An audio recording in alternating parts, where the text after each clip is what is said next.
The Food and Agriculture Organization of the UN or FAO and the United Nations World Food Programme or WFP warned today in a new report that an estimated 6.3 million people in Sri Lanka are facing moderate to severe acute food insecurity, and their situation is expected to worsen if adequate life-saving assistance and livelihood support is not provided. The report notes that immediate food assistance and livelihood programs, including through existing social assistance mechanisms, are critical to enable households to access nutritious food, particularly moderately and severely acute food insecure ones. Without assistance, the food security situation is expected to deteriorate further, particularly during October 2022 to February 2023 lean season, driven by poor harvests of staple foods, in particular paddy rice, and the ongoing economic crisis. The key recommendations by the joint FAO-WFP mission are the immediate provision of food or cash-based assistance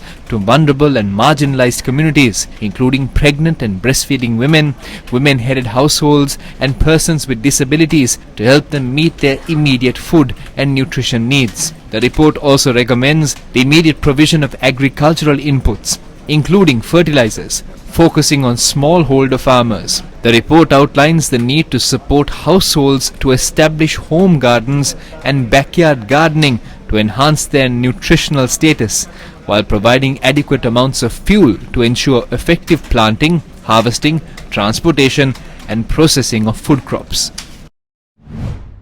Sri Lankan farmers are in turmoil as their paddy is being sold for less than 50% of the production cost. Farmers claim that they spend over 40,000 rupees per paddy field and lament that their produce is being sold for a very low price. The government offered a guaranteed price for paddy, priced in Nadu at 120 rupees, Samba at 125 and Kiri Samba at 130.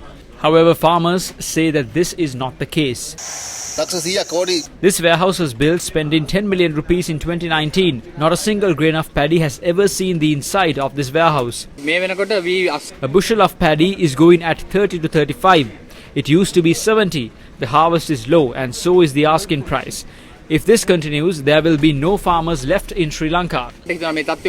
In the recent past, Sri Lankan traders were far more interested in selling imported rice rather than opting for locally produced rice. This led to a total collapse in the purchasing mechanism of locally produced rice, and the imports are also at risk. India banned exports of broken rice and imposed a 20% duty on exports of various grades of rice as the world's biggest exporter of the grain tries to augment supplies and calm local prices after below average monsoon rainfall curtailed planting. Indian media reported that the decision had forced a massive stockpiling of rice within its ports.